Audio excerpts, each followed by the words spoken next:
Thanks for tuning in to this episode of Spirit Speaks. We have a great guest on tonight. We have the ghost history medium, our very good friend Kim, who's also an investigator with the New Jersey Paranormal Project. We're going to have her on. So sit back, relax, and enjoy the show.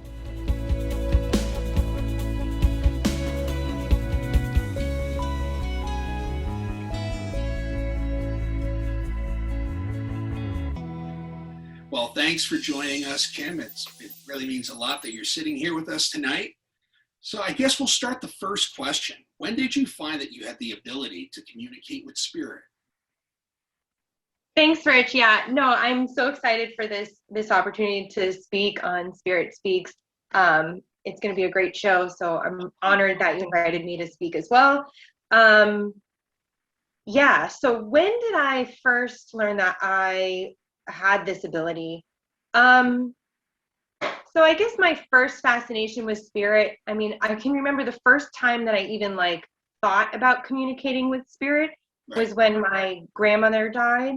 And this was when I was 13. And it's so funny. This is something I did way back when, and now it's something I do now. But when I was 13, I remember researching online. My grandmother had just died, and I was like, oh, I might be able to try and communicate with her.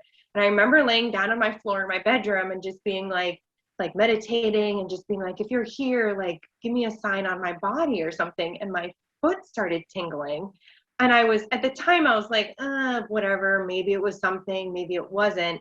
And I never really followed through or continued anything with that. But that was the first time that I actually probably thought about spirit. And it wasn't until I was in college that I was actually starting to have experiences. My ex at that time, his house was built in 1780, and it's the second oldest house in Manchester, New Hampshire. So, and it actually functioned as an inn as well. So, and there was a lot going on in that house. I mean, I heard footsteps. I thought somebody was at the end of my bed. I would have night sweats, night terrors. I felt like somebody was dragging me off the bed, just really, really deep experience that I couldn't really explain. And I'd never had them before. I'd never had them in another location. I'd never had them growing up, never had them in my parents' house. And they got so bad to the point that I was I can't stay here anymore. This is too much. This is just way too much. And, yeah, that was escalating. It escalated a little there, which was interesting. Were you afraid of what was coming through? Were you kind of welcoming? I mean, the thing with your grandmother is totally different, but now you're in a home and spirits from this home are coming through to you. Now, was that something that you kind of were at first a little put off from? Well, it was just uncomfortable, I guess. I wasn't scared. Mm-hmm. It was just uncomfortable. I just was very uncomfortable there. I don't know. It was just a lot of physical discomfort. You don't want to wake up with night terrors or it was weird. But it was the first place where I was something's happening here. Something is real. I'm really experiencing something here. And, I love Ghost Adventures. I watched all those ghost shows on Discovery and Travel Channel. I loved watching them. They were my favorite, but I never really thought something would happen to me. I never really thought I was going to experience anything. So that happened. And I went to veterinary school. Nothing happened there. I moved to New Jersey in 2014. And again, nothing was really going on, had zero experiences, nothing was affecting me. And the first time I saw images in my mind, because at the other house, I didn't see anything. I was just experiencing these weird sensations. The first time I saw spirits in my mind was when I went to St. Patrick's Cemetery. And I was hiking alone on the trail. I knew nothing about the place. I had just moved there. I didn't know anybody. I'm hiking on the trail, and I saw a tunnel of people, a tunnel of individuals. And I was like, whoa, this is weird. I was all right, I gathered my dogs. I was come close to me. I don't know what's going on. And it was weird. And I was totally unexpected. I knew they were spirits. Like I knew it wasn't like people in present. And then that was in the summertime with full leaf cover. So like you can't see anything around you. It was like July. Something like that there. Also true. Yeah. I mean, it's in the middle of the woods with no streets, no roads. You would never expect anything to be up there. I mean, I had no expectations. And it wasn't until I went back on that same trail in the fall that I got that same sensations in the same place. And I looked over to my right and there's a cemetery up there. And I was just like, oh, okay, that makes sense. Yeah. So that was the first time that I was like, okay, I know now I'm seeing and experiencing things that have been proven to me. Like there was no way for me to prove that. Yeah. So then I kind of got a little braver, and it took me about a year after that. My first real communication with an individual who had passed was Kyle, who's my husband, who helps me out with Ghost History Medium. I wouldn't do the first time when he was awake because I was too nervous. So I had his permission, but I communicated with his loved one while he was asleep for the first time. And then when he woke up, I was like, hey, I communicated with this individual, and I said, I got the color red, I got keep on keeping on, I got like a big hammer and a few other things that I forgot. And he was like, oh, that sounds like my grandfather. His nickname was Red. And he worked in the, not worked, but he was in the Marines. Okay. And I think that was the hammer. I think like their symbol was a hammer or something like that. But, and his sister's comic was Keep On Truckin'. And what he gave me was Keep On Keeping On, which is like, anyway. What did he handle? I would say, up until this point, he was pretty supportive, like didn't really believe what was happening, like, but he was supportive. I was really into it. And then once I started communicating with his loved ones and finding out, because I kept doing it as continued practice, and another one of his relatives showed up, and information that he didn't know that we had to go confirm with his mother. So his grandfather, I said he had something wrong with his ear that went to his brain as a cause of passing. And he ended up having melanoma on his ear that actually spread to his brain. So, and he didn't know that. So it wasn't until like we went to his family and asked them questions that he was like, okay, this is, because he was like, I didn't even know that. He was like, I don't know. Because sometimes you ask yourself, are you reading somebody psychically? And, am I just reading what you know about that person? But to have somebody in front of you who didn't even know that information, and that information is true, like there's no bigger evidence than that to me. Is if there's no way that I could have read that from him. People find that difficult, especially doing readings for people that they know. Like, am I really getting this psychically, or is this just what I know about the person, or something I might have overheard? But that's really totally amazing. Yeah. So after those early, this was early. This was probably 2015, 2016. Once that happened, I was like, all right. I'm like, I don't know what's going on. I don't know how I'm doing this, but this is real. And I want to explore this further. And embrace it as a gift and not like a nightmare where, some people might be like, I don't want this, Yeah.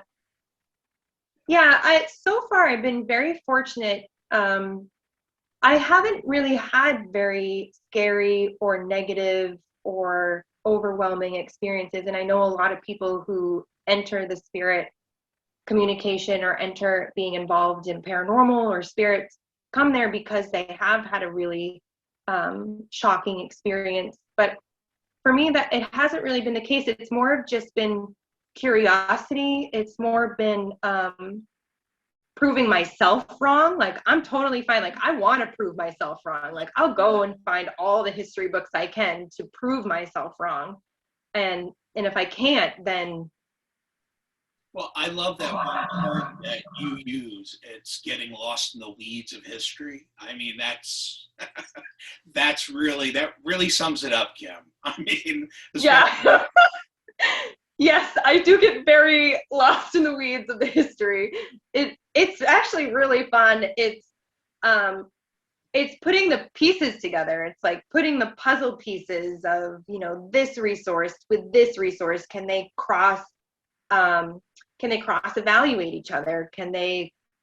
It's just really building up those pieces of evidence to really say, okay, this is possible, or this isn't possible, or yeah, that's correct or not correct.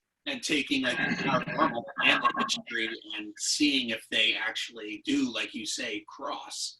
And that's validation right there. And that's kind of what we're doing right now at a lot of the places that we investigate. It's just really cool when you see the paranormal and the history line up. But yeah, it really is. It really is. It's very easy to do, to get lost in the weeds of history. Yeah, when you're like, oh, the grandkid of the son was named blah, blah, blah. And you're like, why am I looking at the grandson of the And then it's like, yeah. And then it's so funny because some, one or two members of the family has an interesting history in themselves. So then you get sucked into and that. Then you're going on that rabbit hole. Well, I think a question a lot of people watching this would actually probably want to know is, how does the communication process for you work with spirit? Do you see them standing right in front of you? Are they more coming through like your mind's eye? Like, how does it work for you? Yeah, it's a good question. I think it's a question that comes up a lot in how people think spirit works in general. Because, the media is very sensationalized. TV shows are a little sensationalized. We have movies like The Grudge and like The Ring and like all of these really freaky things that they're coming on the TV. And it's not like that at all. At least for me, it's not like that. For me, it's very, very subtle. So it's me. So, and I also will say, to be honest, I'm not quite sure how it really works. And that's kind of part of what I do, is trying to really understand how this process works. And some of my blogs on my ghosthistorymedium.com blog posts, it's kind of my musings about how I feel like things are happening, how this is possible. Some go into quantum physics, a little bit of in the weeds of that as well. But so for me in general, if I'm at a location, when I'm at a location, actually, it's different than if I'm one-on-one with a person. So when I'm at a location, I'm really immersing myself as a whole energetic individual in the energy of that place. So I'm in there, I ask permission, and I quiet my mind, and I center myself, and it's very, very, very subtle.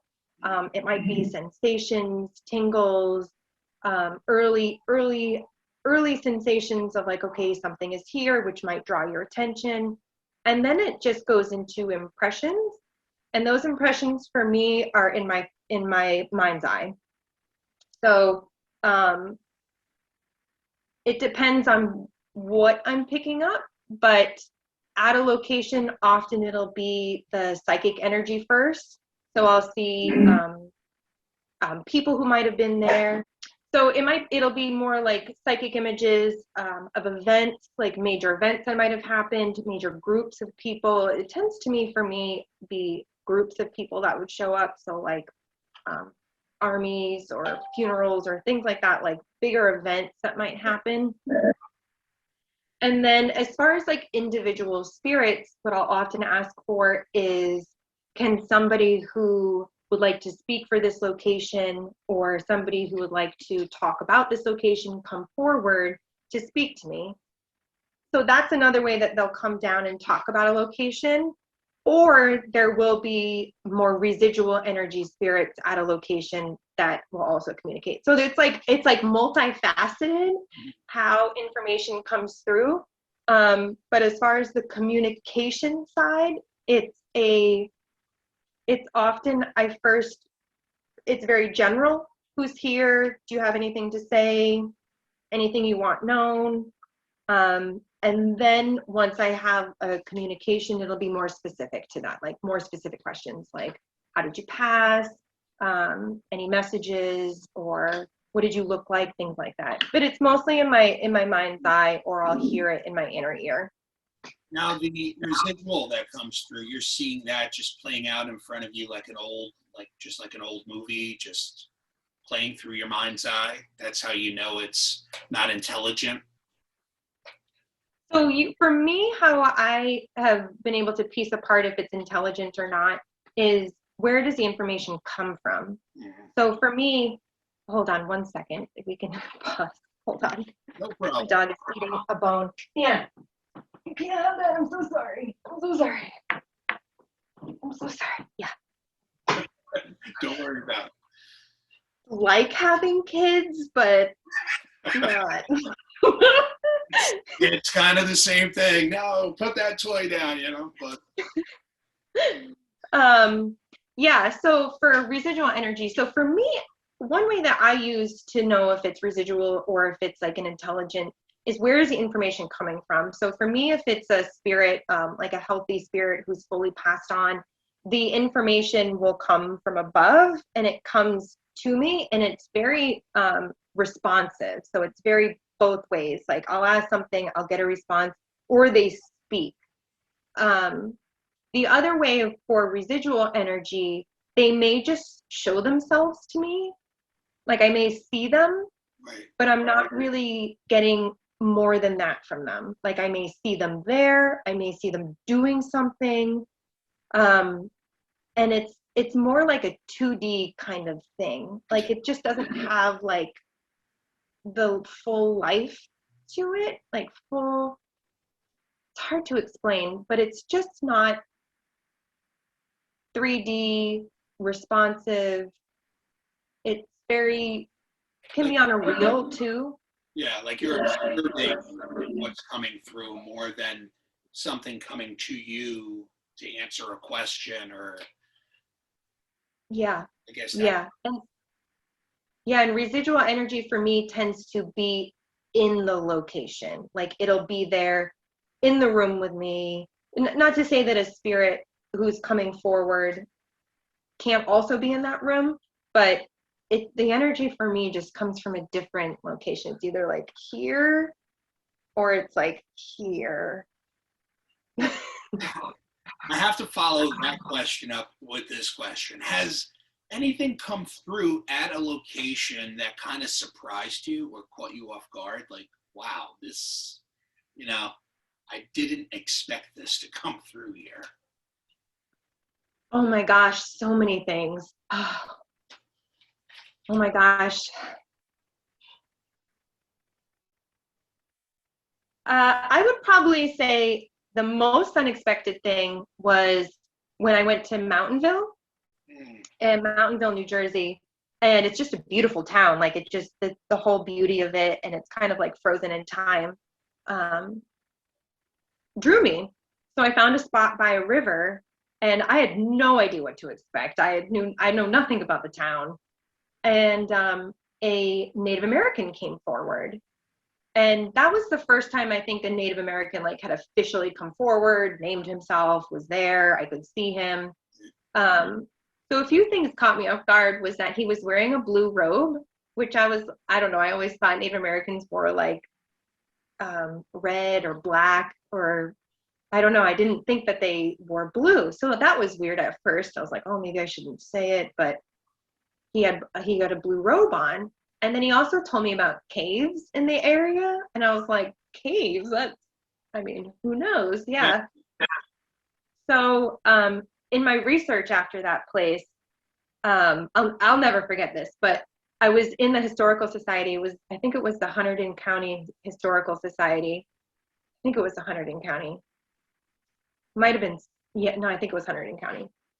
And I'm in there and I'm like reading this like old 3-leaf binder of like who knows what history of Mountainville, right? Somebody wrote this typed up in like 1970.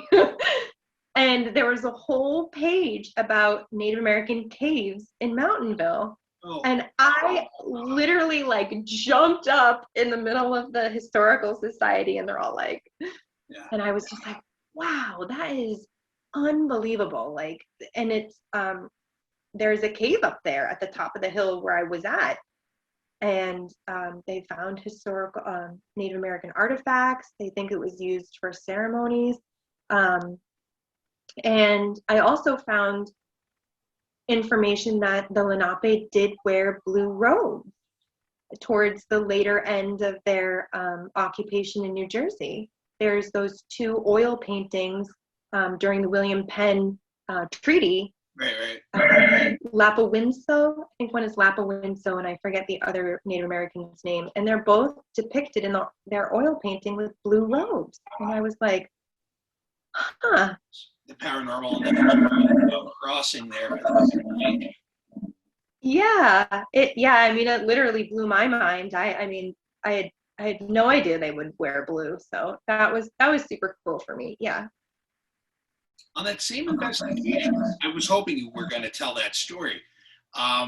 In that same investigation, did you come up with something of like a creature with like hair or something too?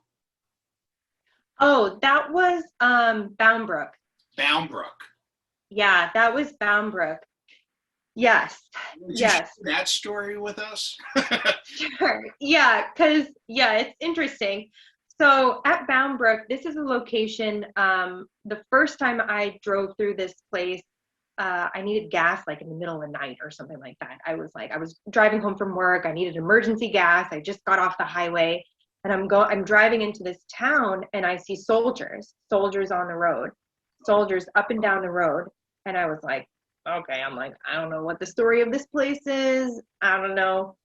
So eventually I begged Kyle to come down with me to do a walkthrough, and it's actually a really beautiful spot. There's a canal, and it's right by I think it's the Raritan River, and there's a historic bridge there too. Yeah, it's a really interesting place. So we're sitting down, and this creature, and what I've actually kind of deemed these entities is they're like ancient land spirits, and they're there because of the natural attributes of the land. Mm. And so what he was there for was, there's a lot of water currents. That's how it came to me, was that there's just a lot of water currents and a lot of intersecting energies there. Wow. And that's why he's attracted to that area, and that's why he's there. It turns out that the Lenape Native American, the name for Bound Brook, is actually the land of crooked water, which I thought that was really interesting too. So yeah, a few places that I come to have like a ancient land entity. Some people call them elementals or guardians or things like that. They don't really do much. They're more just attracted to the land. That's cool. So it wasn't No, it kind of looked like Beauty and the Beast, sort of just like Sasquatch and Beauty and the Beast. But yeah, it does not happen very often. It's not like I go into somebody's house, and I don't think I've ever seen that in a location. It's more just like on the land. Okay. How can one validate what they're getting with spirit? And well, you've talked about going to like historical societies. So how much research goes into validating what you're getting from spirit? Yeah, so it's a really good question. When I go to these locations, I don't have the luxury of somebody, giving me instant feedback like a medium who does one-on-ones. You're doing a sitting with a person, and they either give you instant yes, instant no, I can't take that, I can take that. So it's been a challenge because, I'm at these locations and I try and know as little as possible about these places. And you just have to go with it in the moment, because there's no way I'm going to get validation as I'm there. Very, very rarely, unless like you have done some history or Marcy's done some history. Other than that, there's no way that I'm gonna get any validation. Right. So I just kind of film it, and then I go back, and it takes me, it can be months of research, and it takes a long time, mostly because my schedule is kind of busy. But hours at the Historical Society, hours at the Morristown Genealogy Center, who they're awesome, shout out, they're fabulous. I love them. They've been so helpful. And then sometimes you get on a lead and it's like, oh, it could be in this book. And then I'm sitting there reading this like 200-page book. I've even got history. What was that? Deep in the weeds again of history, you know? Yes.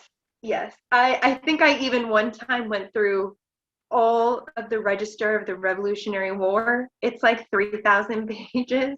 I was just looking for a first name, so I just kind of like briefly went through it. Right. But yeah, I mean, that took like an hour. But it's worth it. I mean, just even geeking out, like for me, I love reading history, and I could have conversations about different points. And, you know, my friends at work or even my wife, they're like, wow, you have a lot of information. Yeah. You know, I'm just that kind of person. I want to know as much as I can about a certain subject that interests me. So it's the same. I agree. Yeah, I mean, it's the same with us. I find knowing as much as you can, especially dealing with historical places, you know, helps you when you're out in the field. Yes, I would agree with that too.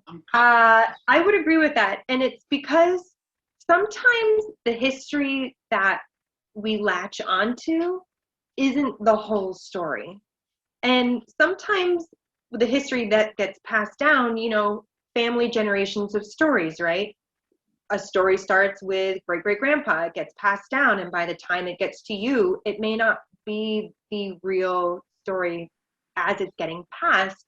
And if you go back into the books, how it was originally recorded was interpreted differently. So the message will change as it gets passed down. Totally. Yeah, exactly. And so being able to go to that source of like, where did this information come from, or how did, you know, that story get started is really cool.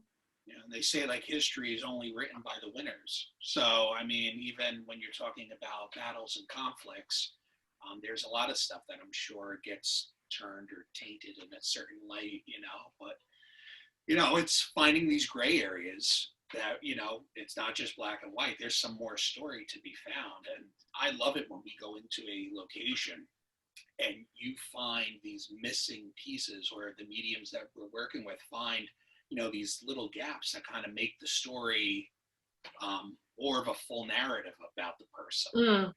Especially at Butler, and especially at Whitehill. I mean, these are at Whitehill, you're still working on the information that was coming through in that investigation, which I have to give you 100% credit for. I mean, that's a lot of stuff that, you know, just kept coming out, and you were deep in the weeds.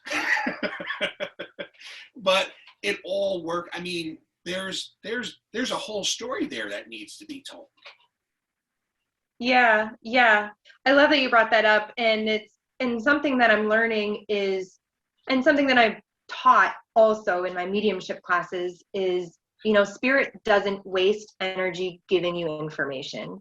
If they're giving you something, even if the person can't take it at that moment or take it at that time, and they can't remember what the reference is, they don't waste energy giving you something that's not important. So even getting snippets of information can be important to them. Right. And what's been happening recently is I'm getting these snippets that that there's just something that's off about it. Something's weird, maybe not being told, maybe not being fully recorded, or not. And I could be totally off base and they correct me, and then that's perfectly fine as well. And but you have to go to the source to really find out. it's been over, I would say, a year ago. I was going on YouTube, and from occasionally, I would go on and search, paranormal stuff that's been happening in my town, and that St. Patrick's Hibernia Cemetery video I saw, and I saw the name called Ghost History Medium as, the channel, and I was like, this sounds great.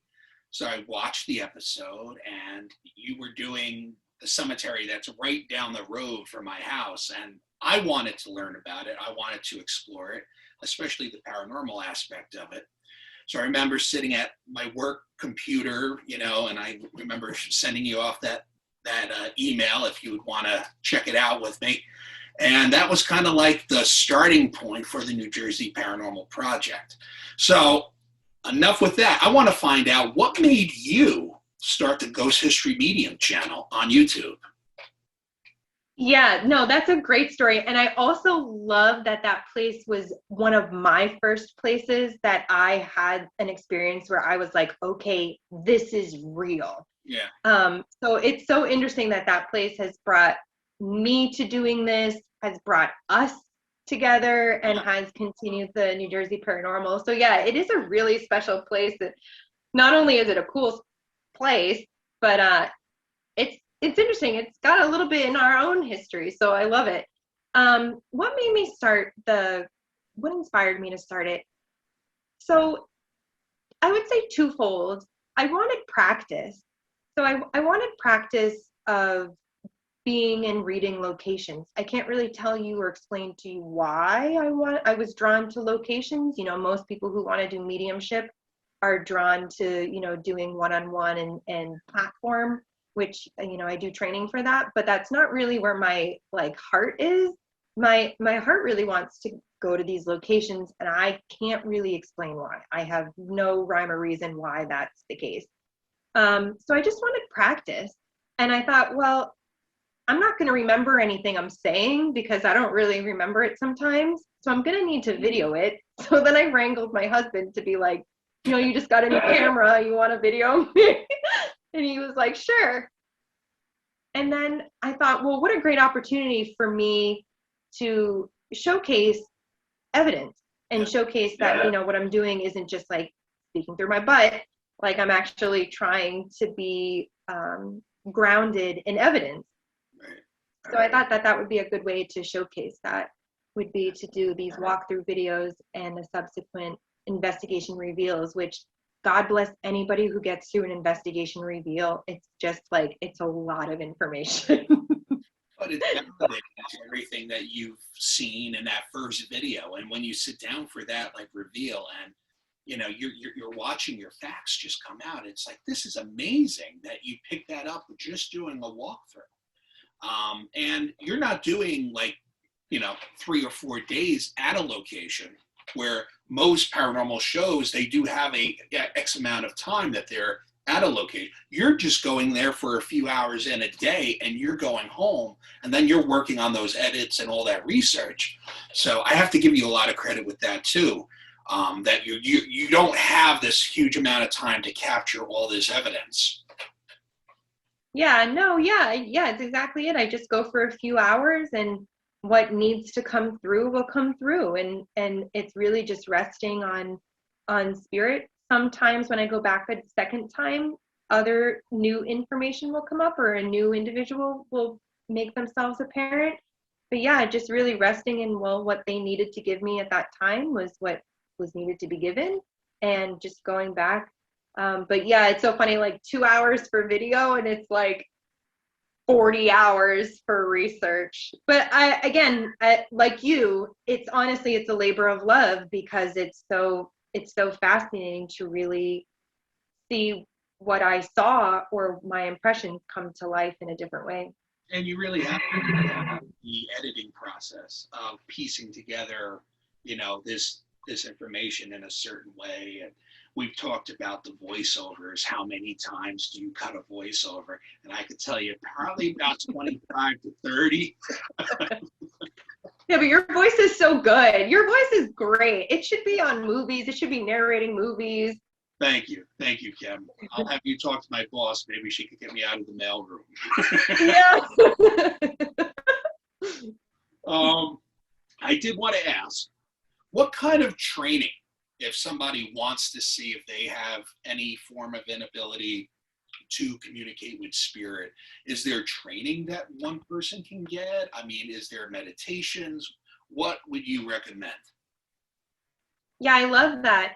So I kind of mentioned a few things earlier, but I would probably say two major things is you have to believe it's possible, which it is possible, and it's possible for everybody. So you have to believe it's possible, and it's also not sensationalized. So again, it's super, super subtle stuff. Like it's really, really, really subtle. You know, it's not about the bangs or like the forks flying across the kitchen or getting scratched or like hearing growls. Like if you, that's not really communication. Like that happens, and that is those are paranormal things that happen. But if you really want to get into the communication and understanding why all these phenomena are going on, or understanding a location or place or another individual, it's really subtle. And you can, I mean, it's development 24/7. So even experienced mediums who've been doing it for decades and one-on-one sittings for decades still do continuing education, still get coaching, and still get validation on the other end of what they're doing and what they can improve on. So for me, I, you know, when I first started exploring this, I hadn't done anything, but I have since done a lot of different courses, classes. Right now I take 1 to 2 mediumship practice classes a week.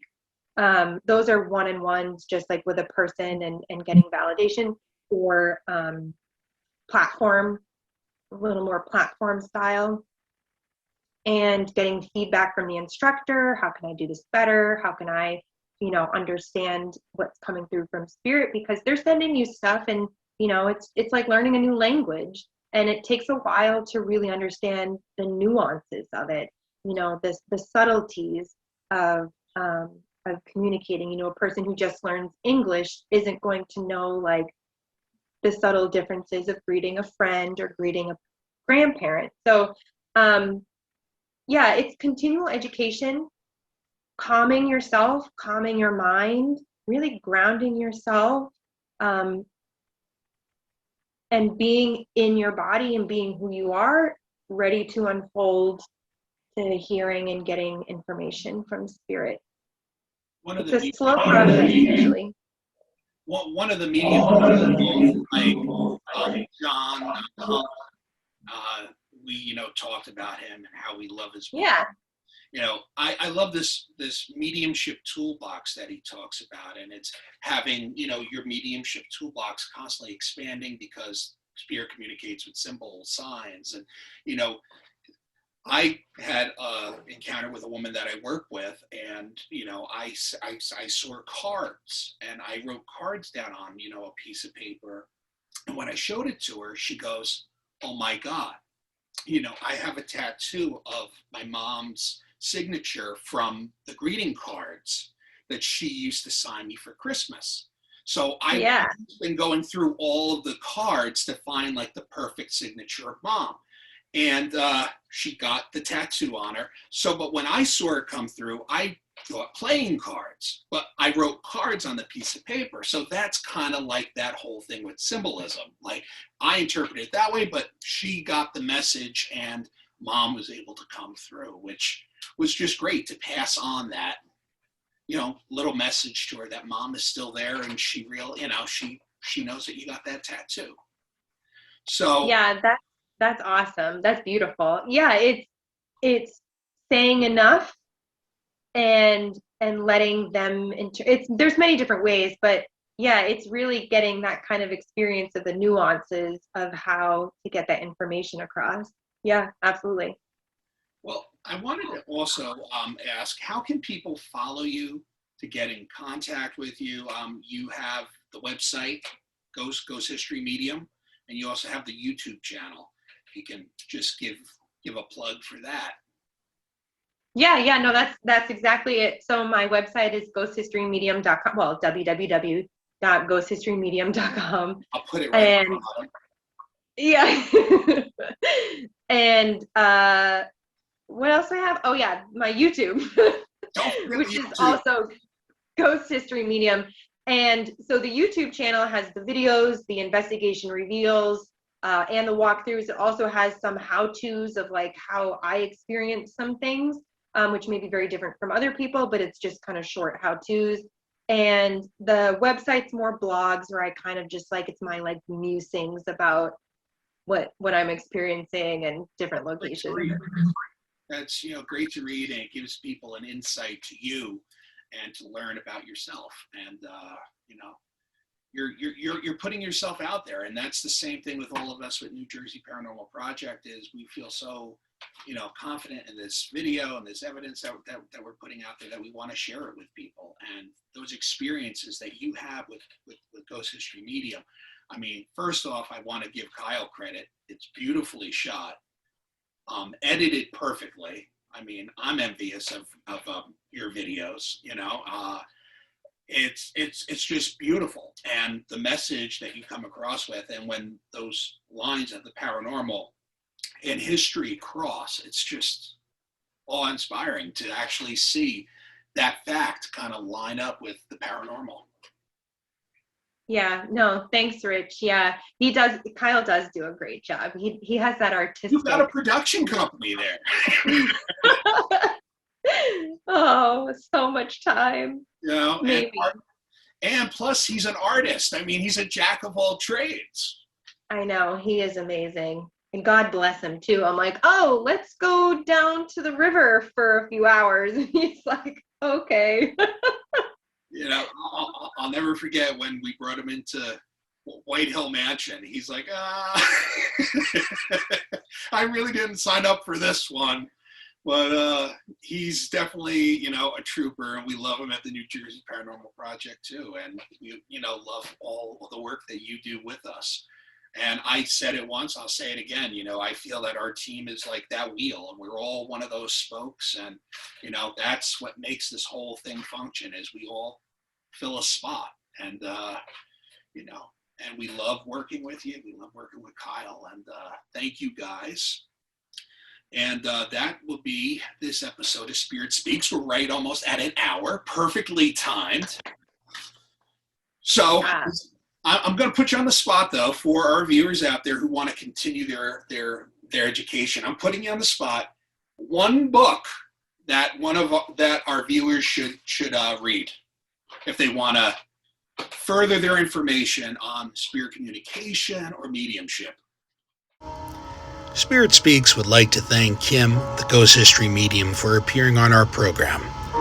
These are 6 of her choices for books you should read to further your education on spirit. Thank you for watching, and we'll see you next time on Spirit Speaks.